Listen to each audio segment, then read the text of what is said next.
Good morning, everyone. So we are in group 2.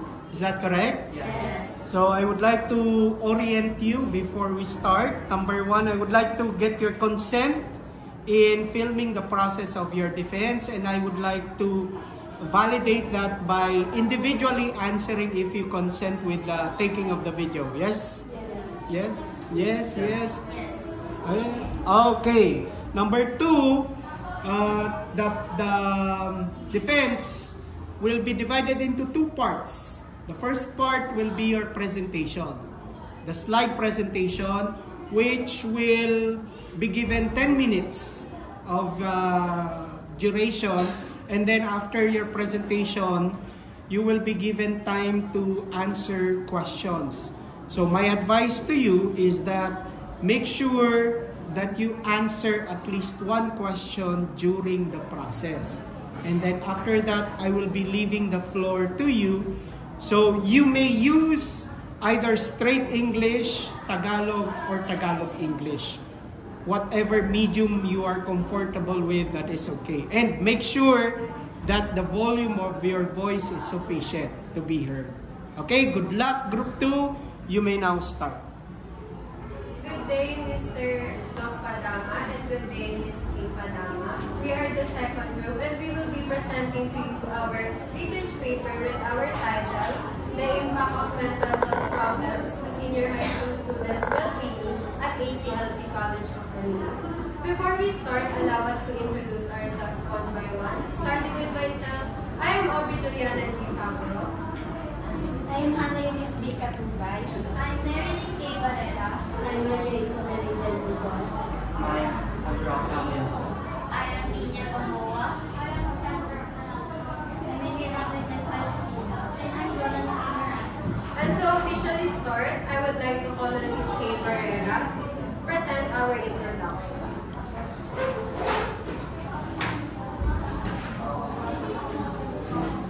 Good morning, sir.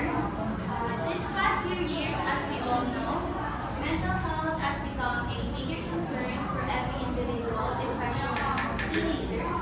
And according to Claire Wheeler 2023, some students drop out of school due to mental health issues, and it also says that this kind of challenges don't just affect how students think and feel mentally, but it can also affect their academic performance and overall well-being. And as stated by CESLAR 2023, positive mental health can help the student to learn better and feel happier and to achieve more goals. And also, while on the other hand, poor mental health can lead to distraction, anxiety, and even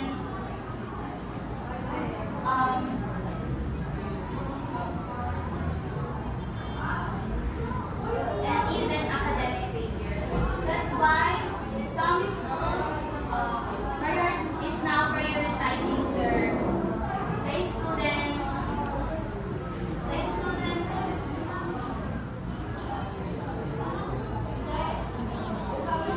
That's why many schools are now prioritizing and paying more attention to a students' emotional and psychological needs. So basically, our study focuses on understanding how senior high school students mental health.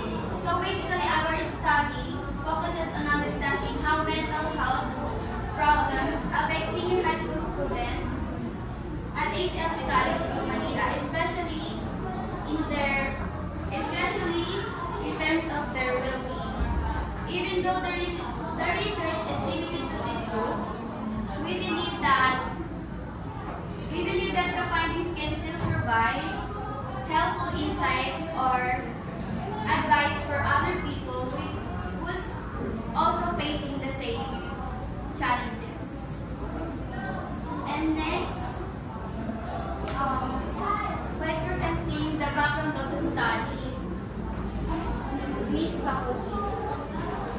Mental health is growing concern, especially in senior high school.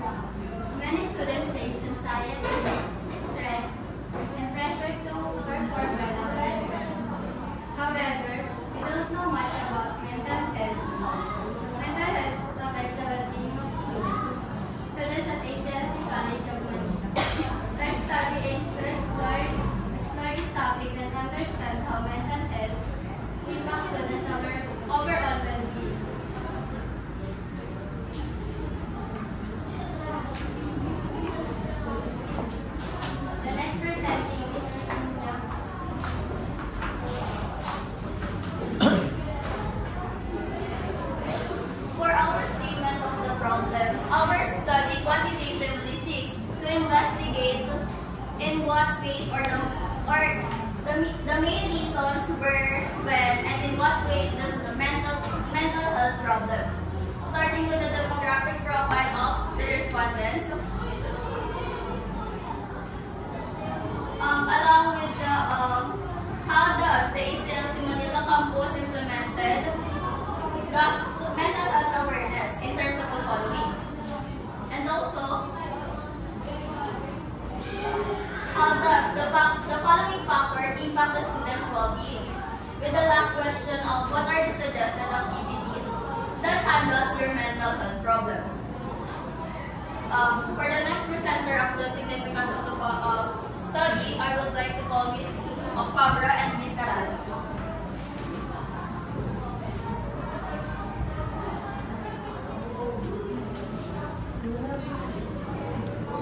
This study, student has experience. Our research was all about student mental state and its effects on academic performance and well-being.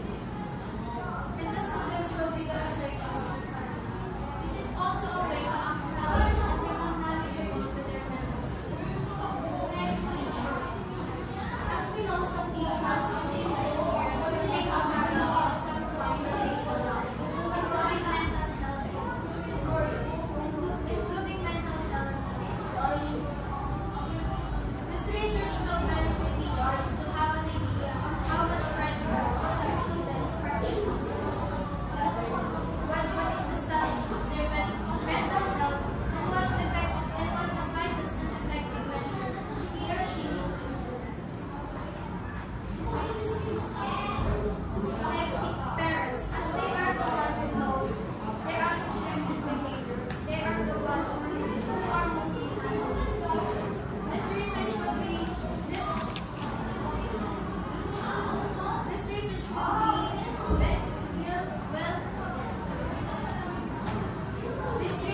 useful for them to have an idea and to know how to handle effectively those attitudes and behaviors their children have. Next one is community. Community is one of the aspects that shapes a person's mental health. And since people tend to adopt the attitude and behavior of the person surrounding them, it can be a way for them to improve their mental health when they are being shown of a positive attitude and behavior.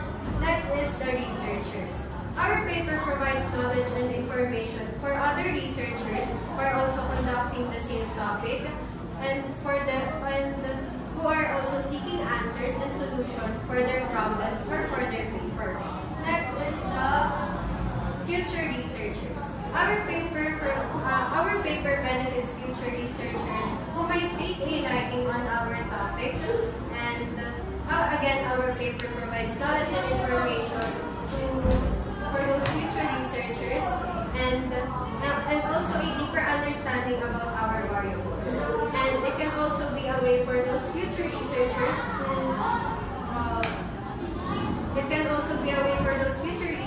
to add new discoveries that we weren't able to give them during this time. And the next presenter will be the RRL, or Review of Related Literatures and Studies, to be presented by Kay, Sandra, and Emo.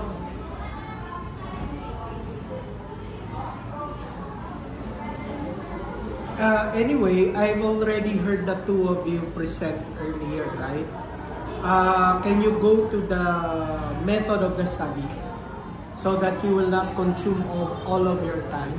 Who is assigned at the method of the study? Yeah, research, design, and methodology. Yes, sige, go. The research design will be presented by Jonah later. Okay, sige. Research design. This study uses the quantitative research to understand how mental health affects the well-being of the senior high school student at ACLC College of Manila. We use the method of quantitative research because, according to Preston, quantitative research is a method for testing objective theories by examining the relationship among the variables using the numerical data and the data analysis that can also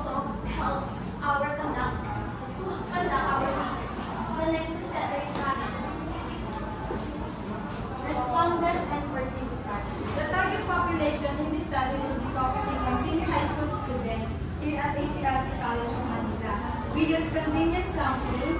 Each section with different strand will get 5 persons, ranging ages from 15 to 25 years old, and it will be a total of 130. Next is research instrument, and it will be presented by Lenny.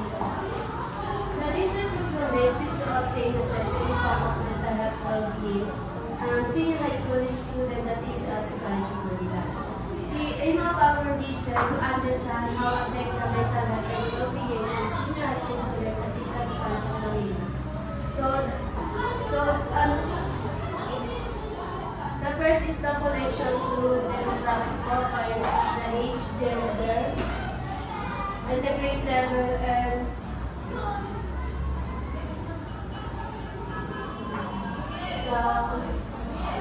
the strand, and how does TCLC Manila campus implemented mental health through its programs and activities. The third is part is looking at factors that affect student well-being, such as family, peer conflict, and academic stress. And the last is asking about the activities students use to manage stress. So we can use the survey questionnaire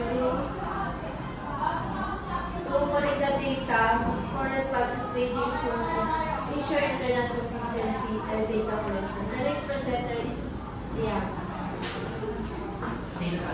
Before we will continue our research study, we will seek permission from school administration by submitting a permit requesting from approval of the continuing our study. While we're waiting for approval, we will take time to familiarize ourselves with our standard. Once the permit was approved, we will begin our data gathering.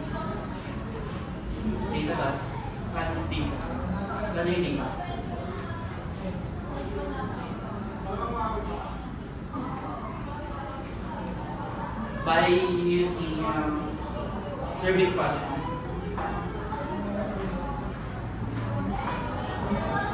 Our Spotify pick through convenience sampling method to easily collect the needed data information. And after gathering data, we will analyze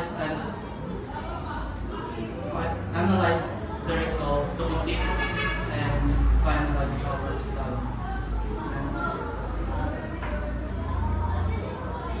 The statistical use that we use is presentation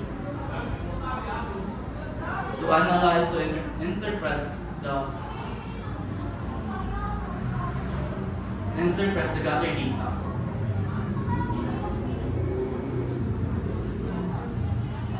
Our presentation to determine if the mental health problem of the student on well-being on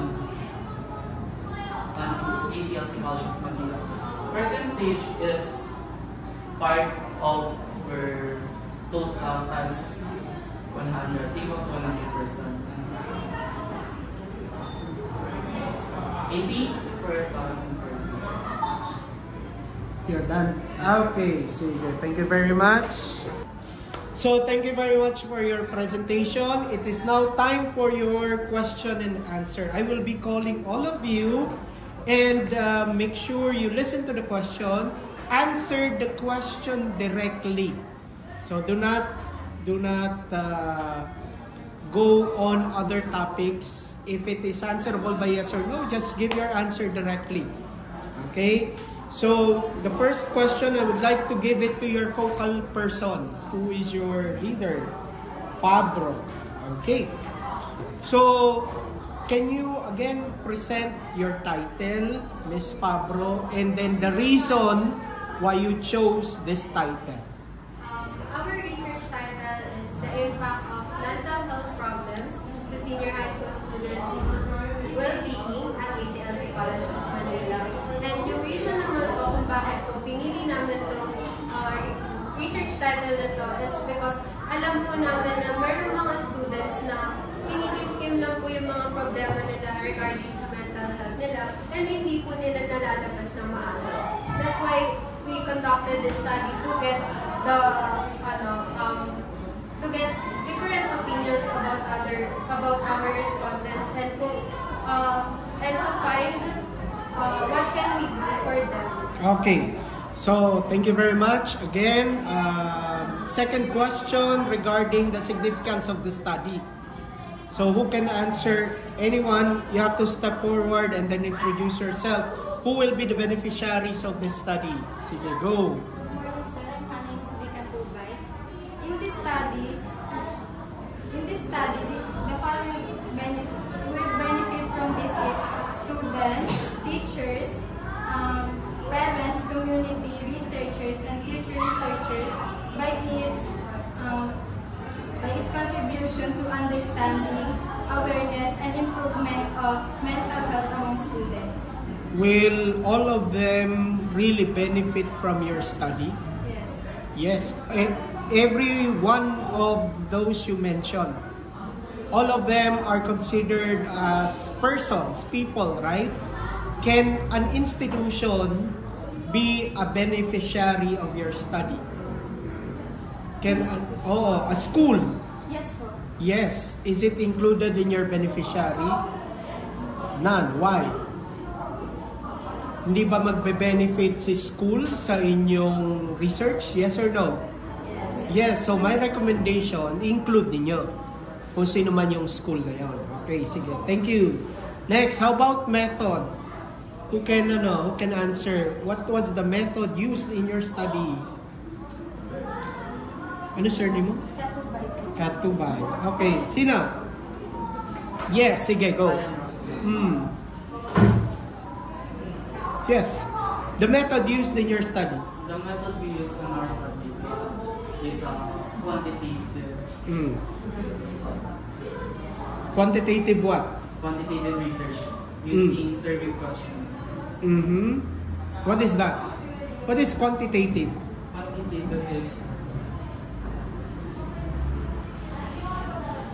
Quantitative research is not by opinion or feelings of the people, but I think you were the one who discussed the definition of quantitative according to Creswell, right? Oh, so ano ba ang quantitative according to Creswell? Oh, sige, you can answer. Go. According to Creswell, quantitative research po is, meaning niya po is kung magpapalit po siya through numeral data or the relationship between the variables po. So when you say numeral, numbers ang gagamitin. And when you say numbers, yung research ninyo, meron kayong sinusukat, di ba? Oh, kapag qualitative, hindi yan number. Experience yan. So mag-i-interview kayo. So sino yung nagbigay ng ganung definition? Is it proper to use quantitative in your research? Yes or no? Yes, why? It can help us po to conduct our study. Okay, sige. Surname? Miranda. Miranda. Okay, Miranda. Next, anong tawag doon? I heard convenient sampling. Sino ba makakapagpaliwanag ng convenient sampling? yung convenience sampling po, parang pipili na lang po kami sa cada section. Pipili na po kami kada section para hindi po na kami mahirapan sa pagkukuha ng information. How many respondents did you get? 5 per section. Ilan? 5 per section. How many sections do you have? 26 multiplied by 5. Ilan? 130. 130. Tama ba? Oo. Paano nyo nakuha yung 5 per section tsaka 120? May computation ba yon? Wala. Ilan yung total population per class? Total, as far as I know po, ang total population po sa class is depending po sa strand and ng bawat But you have to make sure, include nyo yung total population sa manuscript ninyo. Tapos ilan lang yung kinuha ninyo. Kapag may kinuha lang kayo sa population, anong tawag nyo dun sa kinuha ninyo? Sample, correct. Anong tawag nyo dun sa buo? Population. Pag tinanong ko, ilan yung population? Dapat may number. Kasi sabi mo, numeric, di ba? So, dapat may number kayo. Ilan yung number ng population, ilan yung number ng sample, paano kinompute yung sample. Ang sample, hindi pwedeng base lang sa, sir, gusto namin 5 medyo okay na yun. Hindi pwedeng gano'n. Kailangan may basehan. Ano-ano yung mga basehan ng pagkuha, pag-compute ng sample? Pwedeng Slovin's formula ang gamitin. So, out of 100, kailangan may 55 na sample. According to Slovin's formula. Ganun dapat. So, okay lang yan. Huwag niyong pansinin yan. Baka nakikisama sa inyo yung kuryente. So, another is, siguro yung iba narinig ko naman na mag-present. So, okay na. I have last 2 questions. Okay? So, anybody can answer, especially yung mga hindi pa nakapagsalita during Q&A. What specific skill or attitude developed in you during the process of research writing? Anong natutunan ninyo personally? Ano ang na-improve sa inyo personally habang gumagawa kayo ng research? Sinong gusto sumagot? Yung hindi pa nakakasagot. Go! Yung hindi pa nakakasagot. O sige, ako na lang tatawag. Barrera. Sige, go. What did you learn in the process of research writing? Anong na-develop sa'yo? For me po, yung pagiging malawak po sa pag-isip. Like, akala ko po kasi dati, yung mental health is basta-basta lang po. But hindi po pala. Like, marami pa po pala dapat pang alamin about sa mental health. Okay, sige. Can I ask another, Karanto? Same question. Anong na-develop sa'yo habang nagsusulat ng research? Ano nag-improve sa'yo? Experience ko kasi mental health problem. Aha. And yung research po namin is sakto-sakto po sa kaya yung mga nire-research po namin is na-improve na habang binabasa ko, na-improve ko na na-handle ko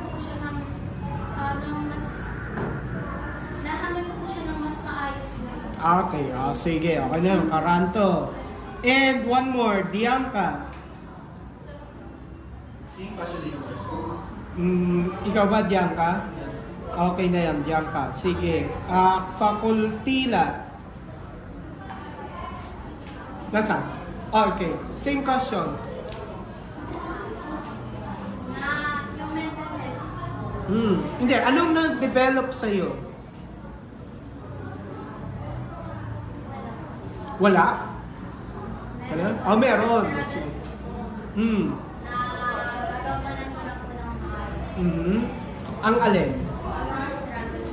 Okay. Meron pa ba? Okay, sige. Next. Meron pa si Gamboa. Ano yung hindrance sa pagsusulat ng research na na-overcome nyo? Hindrance, yung mga hadlang.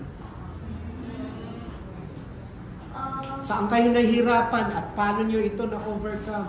Personally po, parang ang hindrance po namin is yung parang lack of communication po. Hindi sa aming grupo po. Lalo na po nung una, since 2 out of 9 po sa members namin is galing po sa ibang section. So nahirapan po kaming makipag-cope with or makipag-ayos na relationship with them. But Were you able to overcome that? Yes. As the time goes by po, mas nagiging close po kami. Like, yung study po namin is not just only for our mental health, but also to for us to know how to socialize or at least how to handle someone's or yung mga nalalako. Okay, sige. So with this, kailangan meron kayong sa shoutout bago matapos ang ano ninyo. Mag-isip na kayo kung gusto yung promote yung section ninyo, magpasalamat, at kung ano-ano pa. So again, before we end, I would like to congratulate all of you and I would like to ask a shout out from your group. Are you ready? O kailangan yung pag-usapan? Pag-usapan nyo na, pares lang sinasabi ninyo. You have 1 second. Ready? Ready? Lakasan ninyo ha. Ready? Okay. Ready? 1, 2.